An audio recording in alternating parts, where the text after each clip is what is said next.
Hello, and welcome everyone to my channel where I offer fun guided art tutorials on the Procreate app using an iPad. New videos are put out every Tuesdays and Thursdays. If you like the videos, please like and subscribe. If you have any ideas for me on how I can better my channel, please leave it down in the comments below. Alright, so let's start with step number 1. We're going to create a screen size new canvas. Step number 2, we're going to work on the background and the northern lights. Opening the color wheel on the right hand side on the top bar, we're going to move the little cursor in between the light blue color and the green to get turquoise. Once you're happy with the color, we're going to move the cursor towards the bottom. We don't want a black color because we want the green to be able to show through. So something that looks like this. We're going to drag and drop it into the background of the canvas. We're going to go into the brush selection, the painting section, and we're going to select an acrylic brush. Next, we're going to go back into the color wheel and we're going to lighten up that original color that we picked to about a medium tone. And then we're going to change the brush size to about 11%. So here I show some different variations. We want to keep it above that center line, which I just drew there. And Northern Lights are very sporadic. You can do it however you want.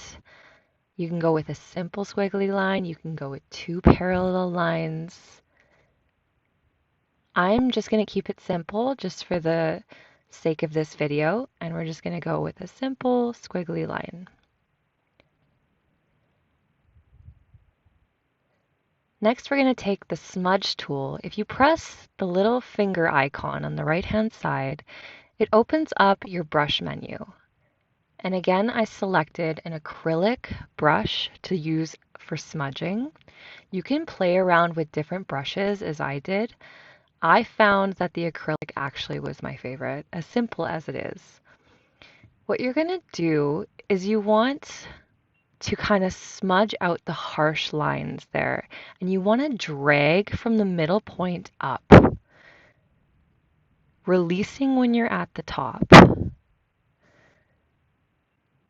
This is just the first color we're going to use, so we're going to be adding a little bit of different coloring and then some more depth. This is one of the simplest ways we can do Northern Lights. There are many different ways and different techniques you can use. This one I find to be the easiest. So now we don't like that harsh line at the bottom, or if you do, you can leave it. So what I do here is I smudge about 3 strokes up and 3 strokes down. 3 strokes up and 3 strokes down. And we're just trying to blur out or kind of get rid of that bottom harsh line.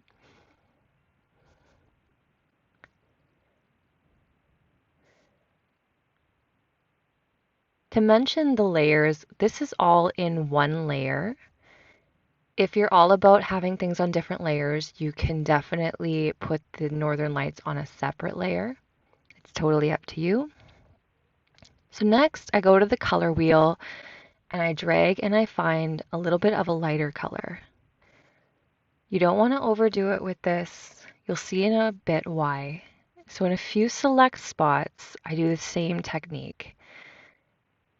And any of the outer edges of those blobs is what we kind of want to blend into the northern light image.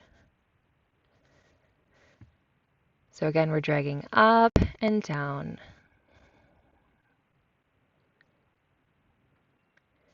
So you can see a little bit more depth starting here for the northern lights. The lighter stuff looks like it's more in the forefront of the image, while the darker color that we used earlier seems more further back.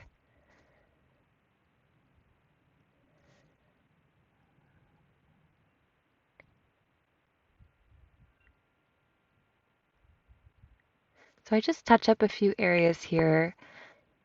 The more you drag it, the more of a better effect it has.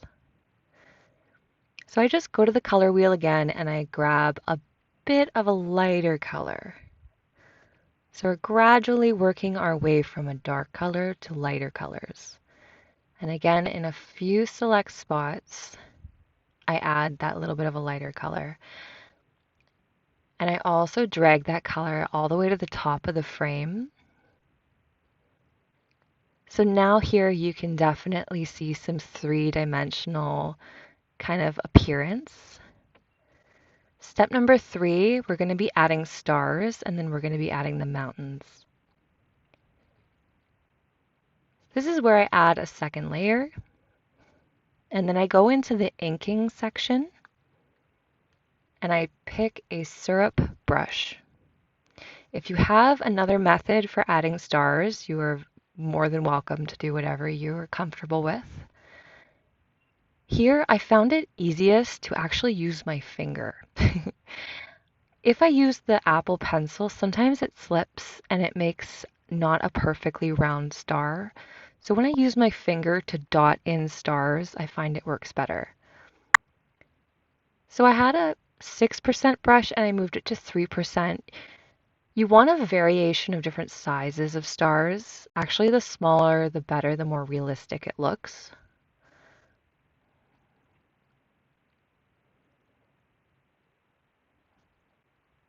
And you can do whatever you feel looks best here.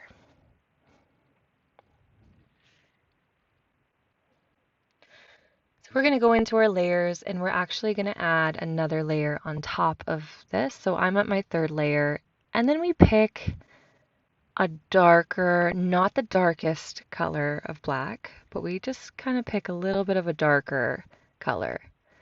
And you can go back and see that color wheel to get at the specific color that I used. Using that same inking syrup brush that we did for the stars, I etch in a little bit of a mountain range here. And then I drag that color and I fill in that spot. Using the same inking brush, we're going to lighten up that color just a tad. We're going to add some highlights onto the mountains just so they're not so boring. But we don't want it to be too obnoxious or stand out too much. So this color I find works well. And there's no, rhyme or reason for this. You can add, little splotches here and there where you think that the light from the northern lights would be hitting the mountain range.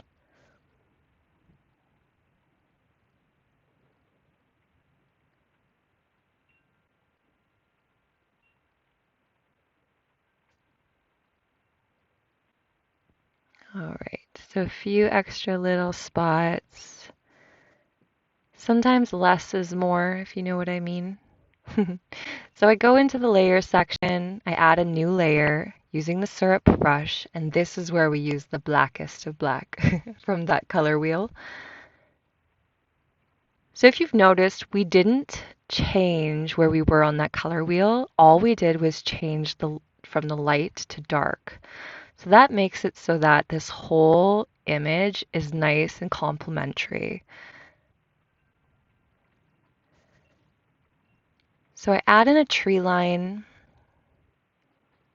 You can go in with a smaller brush and add more detail.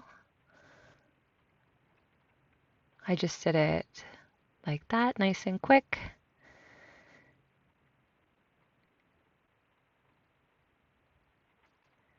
And then we're nearing the end here. Just a nice, simple image.